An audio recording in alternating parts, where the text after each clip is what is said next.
My name is Susanna Holsi. Those who don't know me, I'm the event producer for the Czechoslovak Society of Arts and Sciences, aka SVU. And on that note, actually, SVU, I have to point it out that the artist who is presented here on the back wall behind has designed our logo. So pay attention, special attention to him. So without further ado, I'd like to bring Eva Haid to tell us more about the exhibit, the films, herself. Hello, good evening. Thank you for coming. We are trying to sort of present here a project which was done by Czech National Trust, and the name of the project is Ticket to the New World. I will start about Czech National Trust, who was behind this project. It's a Czech heritage organization which is non-profit, and people who works for her are all volunteers, and the whole organization is set up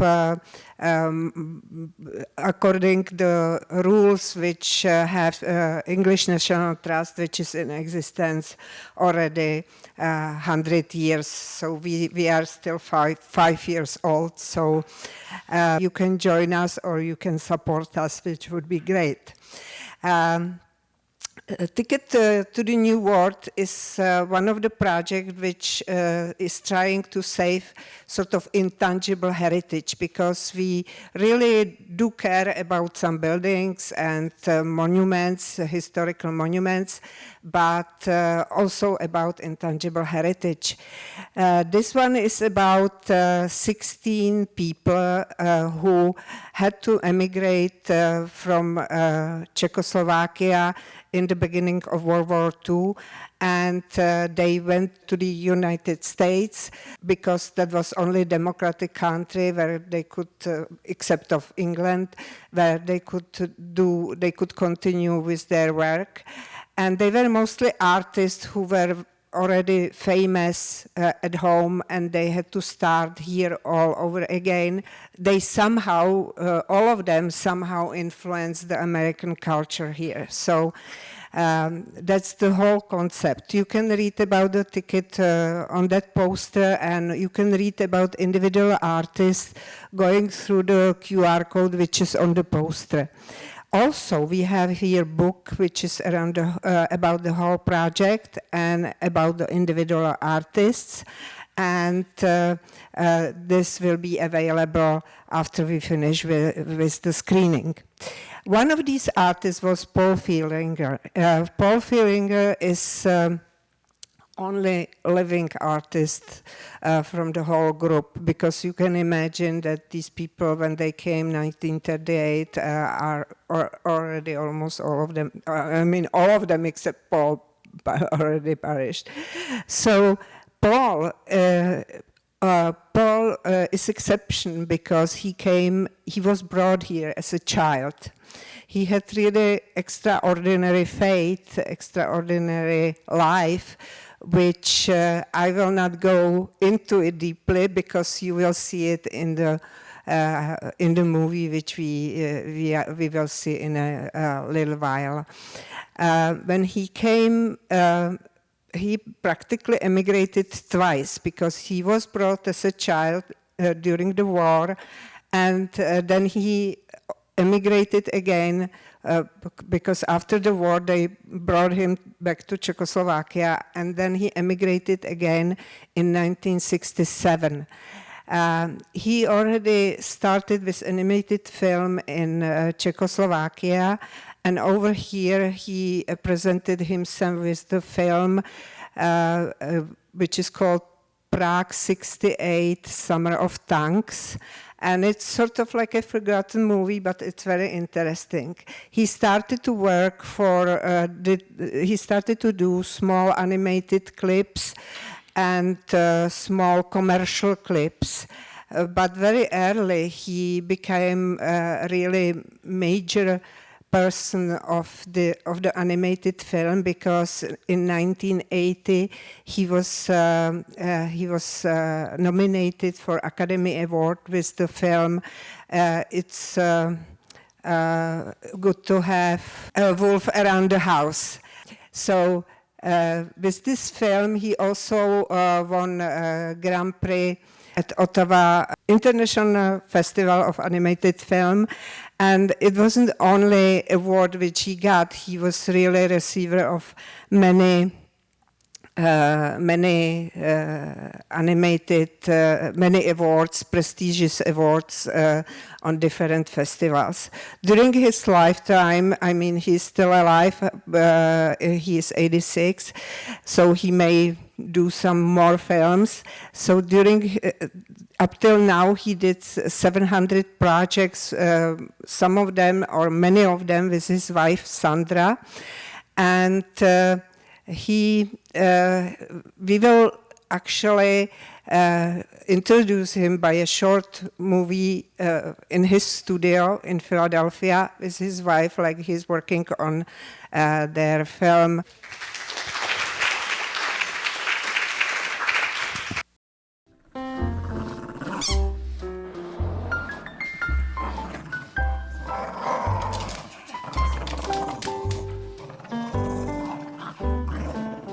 In our small house on a quiet suburban street, we make feature films.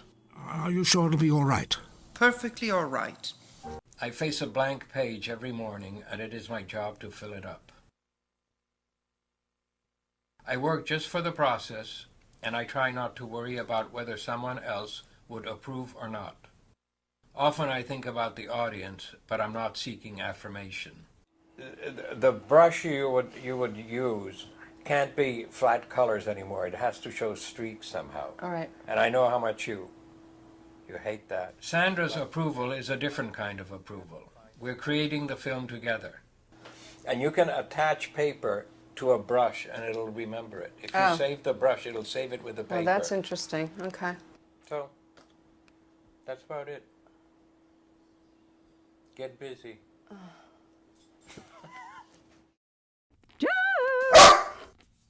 Are you in there? Creating my dog Tulip has been a labor of love. The film has over 100,000 individual frames which were hand-drawn and painted by Sandra and me. At one time, we had 7 rooms in our house filled with equipment. We had an animation stand that went through the ceiling up to the next floor. All of that has now been compressed into software and 2 computers. Here we make films that can be seen all over the world in the most luxurious, biggest theaters with 5 speakers and surround sound. What a strange world we are living in. The software choices for 2D animators boil down to only one, which is the one I'm using. It is called TV Paint, and I have been beta testing for this company for over 10 years now. Paperless animation. Why is it so much better than tactile animation? It's something that I can't quite explain, but it has a lot to do with the instant replay, the instant gratification. You put down a few pictures, and you can play them instantly in real time to see how it's working. I work in transparencies from the days of painting watercolors. And the bottom layer is the most important to me. If it's going to be a cool painting or a warm painting, this software allows me to do that. I make hundreds of layers and blend them in together. To me, the paintings do start from the bottom layer and work themselves up. And I like to also say it's like a sculpture. A lot of people look at a sculpture and they see it just from the outside. But what it really is, it's from the inside that essence on the outside starts. It starts with the armature and the building up of layers to get that outside form. The secret lies on the inside. That's the same thing I do with colors. Most people just put down flat color over flat color, and to me that's just mud. Come here, son. What's on your mind? You've been fed? Sandra and I work in separate rooms, but our computers are networked together. Sometimes the day will pass and we don't see much of each other. She's working in her room and I in mine. Every so often, though, it is necessary for us to consult with one another. How is it to live and work with Paul? It's 24 hours that Paul is thinking, working, and that's our relationship. We don't go to the theater, we don't go out too much to eat, we don't have friends come over too often because we're both working. And I like it. I think, I feel like there's no time for anything else. But that might be Paul's fault. Our work to us is a passion. It's a creative passion that you just can't let go. When you're passionate about something, you live it. When we make a film, we live it every hour of the day and night.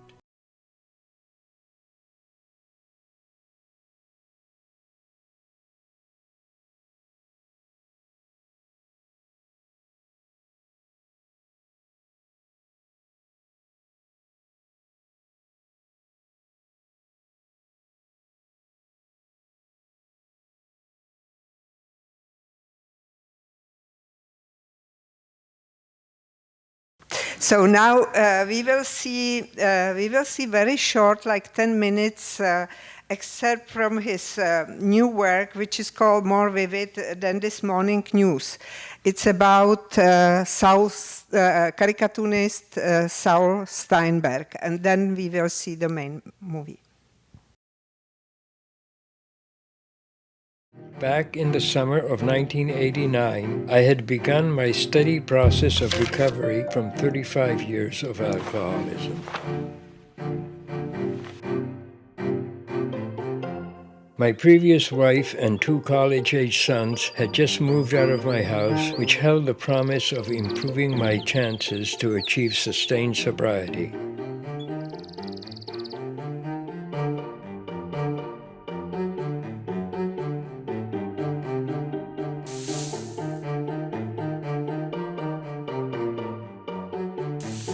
On that morning, I got a call from Ed Levy, a New York client filmmaker and friend of mine.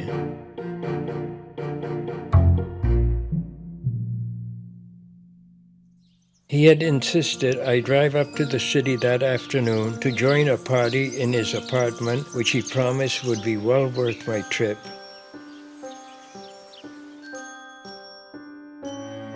He kept his reasoning a secret, explaining he wanted to enjoy the look on my face once I got there.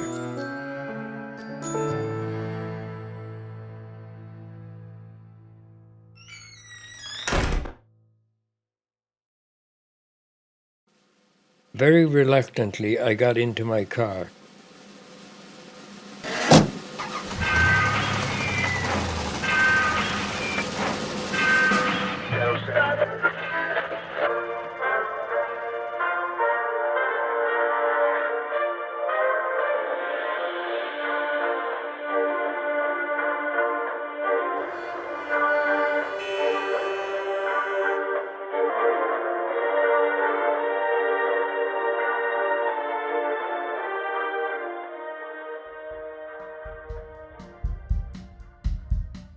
Upon arrival, I found an ongoing party of the Czech Republic's Association of Writers being honored by its host, the American Pen Club.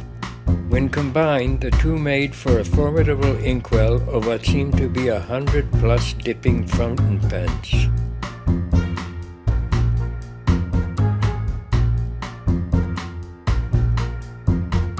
While looking for Ed, I got tagged by a Czech writer, Arnoš Lustig, who appeared unexpectedly out of nowhere. He insisted that I taste his cognac. I don't drink anymore, I said. I know that. I didn't say drink it. Just taste this, he said.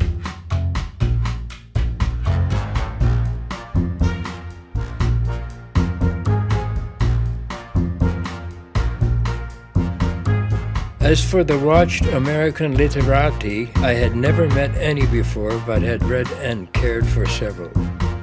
So while eavesdropping with a panopticon of the giants of American literature, I became easily dispirited. discovering that their general subject of conversation was identical to any suburban cocktail party of realtors who cannot hash out anything beyond the cost of houses. I brought this up with Ed, who understood with fellow feeling while nudging me into an empty room. Wait here until I come back with someone you will be happy to be with, he promised in his quiet way.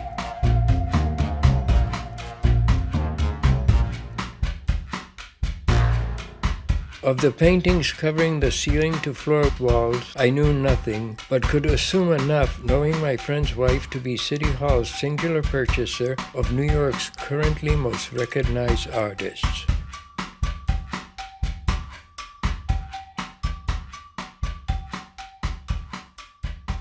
Ed entered beaming that he would like to introduce someone to me. Paul is an animator from Czechoslovakia, said Ed.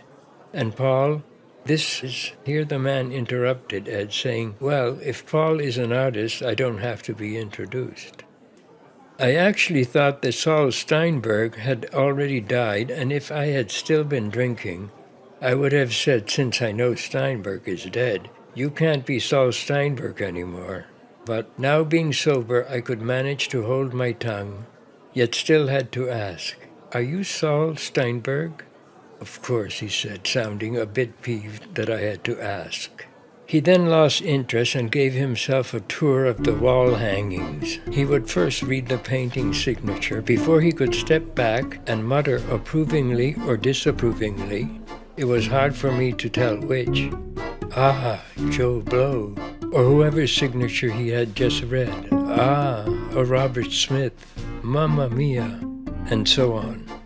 A more swooning person's heart might begin to sink at this sight, but as an iconoclast since birth, I was relishing the spectacle.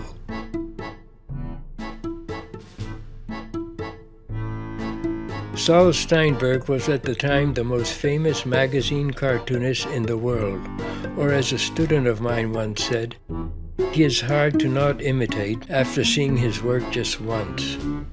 When I told Mr. Steinberg this, it became obvious to me that he didn't know if he should take the comment as a compliment or an insult.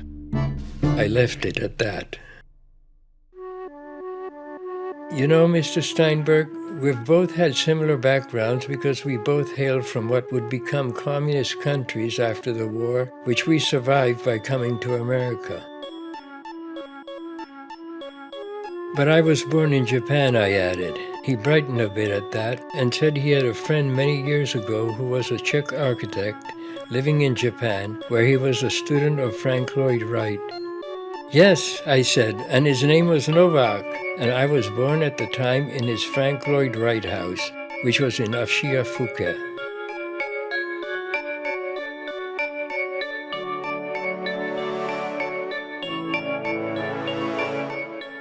He's still competing with Novak, I thought, and Steinberg, reading my thoughts, said, you know, he has long been dead, and I have never thought of him once since that year. But now, as I talk about Novak, I have brought him back to life, standing right here with the two of us. There's immortality in such moments, isn't there? I studied his expression as he was saying this, and thought for a passing moment that I had just spotted the flitting face of God. Or wait, shouldn't I be the one showing God's face, since it was I who had first mentioned Novak's name?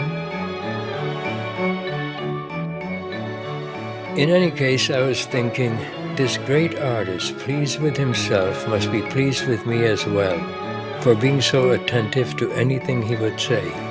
I recognized the moment as an opportunistic one, which had been on my mind the instant we were introduced. Have you ever thought of having your drawings animated into a film story?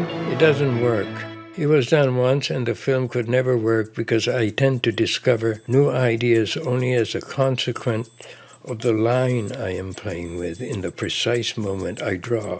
I can't see what might be ahead any sooner than that, so tell me, how can I make the film work that way when it's in the hands of an animator? Only if you had the right animator with you at the moment, I said. And I know of the only one in the whole world who is right for you. And who is that, he asked. Me, I said, as if there can't be any more disputes around that one.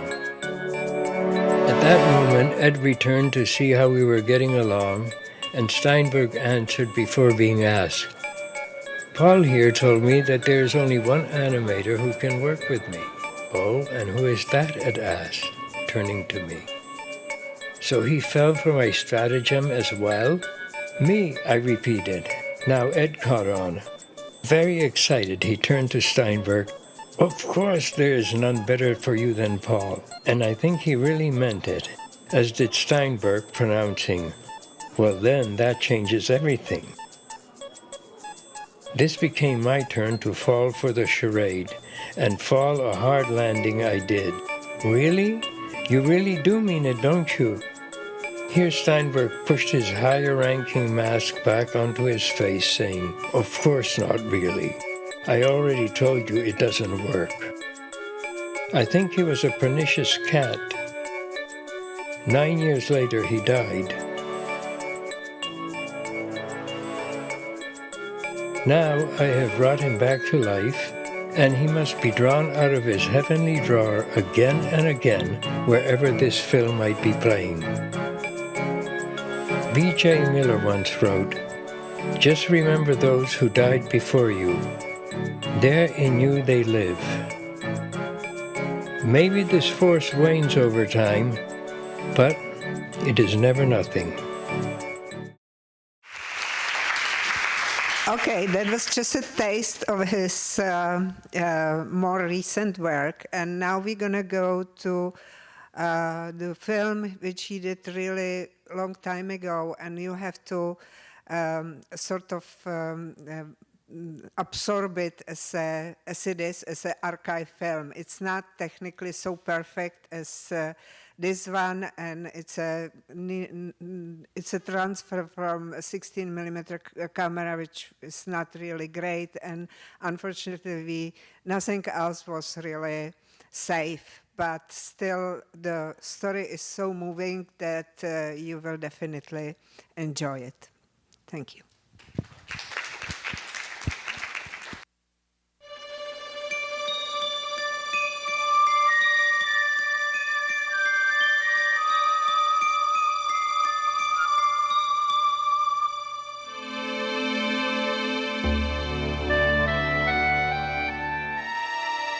I have learned that the only time to live is in the moment,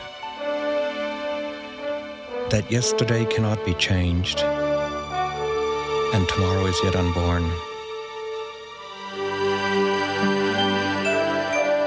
I have learned as well that tomorrow's hopes begin by remembering yesterday, because it is said that an unexamined life is not worth living.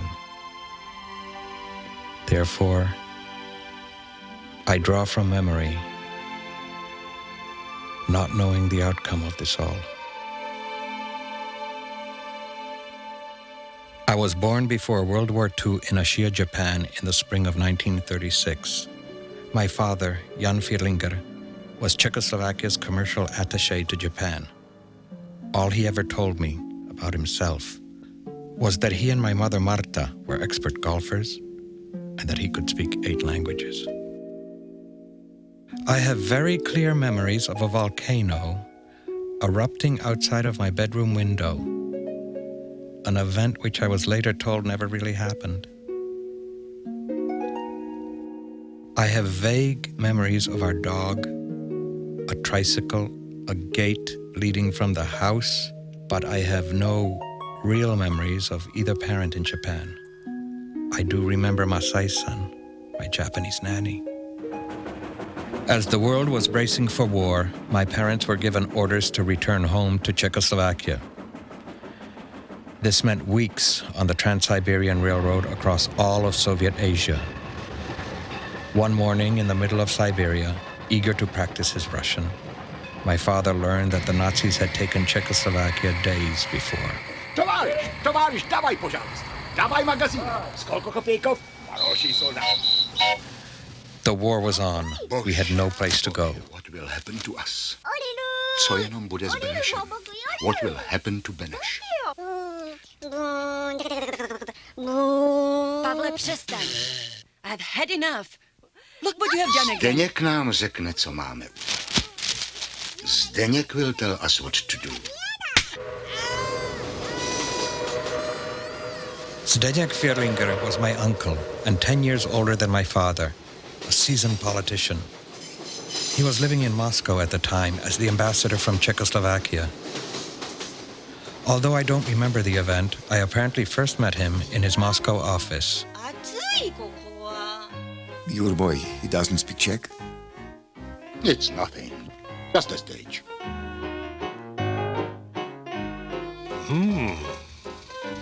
Zdeněk was a master politician, always playing games with people's sensibilities.